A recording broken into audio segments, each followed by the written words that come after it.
और अभी जो हालात अरब में है उससे साफ है कि पश्चिमी एशिया एक बारूदी ढेर पर बैठा है जहां कभी भी महाविस्फोट हो सकता है। अमेरिका का फौलादी घेरा और ईरान का जिद पर अड़ा मिसाइल तंत्र यह बता रहा है कि यह सिर्फ दो देशों की टक्कर नहीं बल्कि वैश्विक विनाश का ट्रेलर है। पेंटागन ने ईरान को पाषाण युग में धकेलने का फाइनल ब्लूप्रिंट बना लिया, जबकि ईरान ने भी अरब में सबसे बड़े विनाश का इंतजाम कर लिया है। अब सवाल उठ रहा है, क्या ईरान राख के ढेर में बदलेगा या दुनिया एक नए और भयानक विश्व युद्ध की आग में झुलसेगी? इस सुपर एक्सक्लूसिव रिपोर्ट में देखिए, जानिए अरब में अभी तक के सबसे विनाशक समीकरण।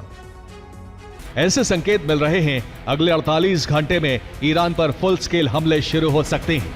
पहला संकेत है, यूरोपीय देशों से दर्जनों C-17 ग्लोब मास्टर ने अरब देशों की तरफ उड़ान भरी है। दूसरा संकेत है, ब्रिटेन और इजराइल में अमेरिका ने B-1 बॉम्बर्स तैनात किए हैं। तीसरा संकेत है, इजराइल ने परमाणु ठिकानों पर हमले के लिए कहा है। चौथा संकेत है, ट्रंप ने कहा है वो अंतिम निर्णय लेने के बहुत करीब हैं। पांचवा संकेत है, चीन ने अपने नागरिकों को अरब देशों की यात्रा नहीं करने की एडवाइजरी जारी की है। और ईरान के आक्रामक तेवर को देखते हुए ट्रंप ने हमले का फाइनल ब्लूप्रिंट बना लिया है, जिसमें ईरान दहन के 6 चरण हैं। पहले चरण में ईरान के डिफेंस सेक्टर को तबाह किया जाएगा, जिसमें मिलिट्री और नेवल बेस पर हमले किए जा सकते हैं। दूसरे चरण में ईरान के कम्युनिकेशन सेक्टर को ध्वस्त किया जाएगा, जिसमें रडार और संचार प्रणाली पर हमले किए जा सकते हैं। तीसरे चरण में ऑयल सेक्टर को टारगेट करके सभी तेल ठिकानों और पाइपलाइन पर हमले किए जा सकते हैं। चौथे चरण में पावर सेक्टर पर हमले होंगे, जिसमें पावर प्लांट और बिजली सप्लाई ध्वस्त की जा सकती है। पांचवें चरण में टनल नेटवर्क को नष्ट किया जा सकता है और आखिरी चरण में न्यूक्लियर सेक्टर को टारगेट किया जाएगा, जिसमें परमाणु संयंत्र तबाह होंगे और यूरेनियम पर कब्जा अमेरिका करेगा।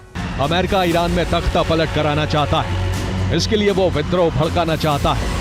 इसी वजह से ईरान के इंफ्रास्ट्रक्चर पर हमले हो रहे हैं, जिससे लोगों को मूलभूत सुविधाओं का अभाव हो जाए, वो मुश्तबा शासन के खिलाफ हो जाएं, तब ईरान विरोधी गुटों के जरिए अमेरिका सत्ता परिवर्तन करा दे। ईरान में अंधकार काल शुरू करने के लिए अमेरिका सभी पावर प्लांट पर मिसाइल प्रहार कर सकता है। इसका पहला टारगेट दमावंद पावर प्लांट है, जिसकी क्षमता 2868 मेगावाट है। इसके बाद शहीद सलीमी नेका पावर प्लांट पर हमला हो सकता है, जिसकी क्षमता 2215 मेगावाट है। तीसरे नंबर पर शहीद रिजाई पावर प्लांट है, जिसकी क्षमता 2043 मेगावाट है। केरमान पावर प्लांट पर भी अटैक हो सकता है, जिसकी क्षमता 1912 मेगावाट है। पांचवें नंबर पर रामिन पावर प्लांट है, जिसकी क्षमता 1890 मेगावाट है। इन सभी पर हमले हुए तो ईरान का बड़ा हिस्सा अंधेरे में डूब सकता है।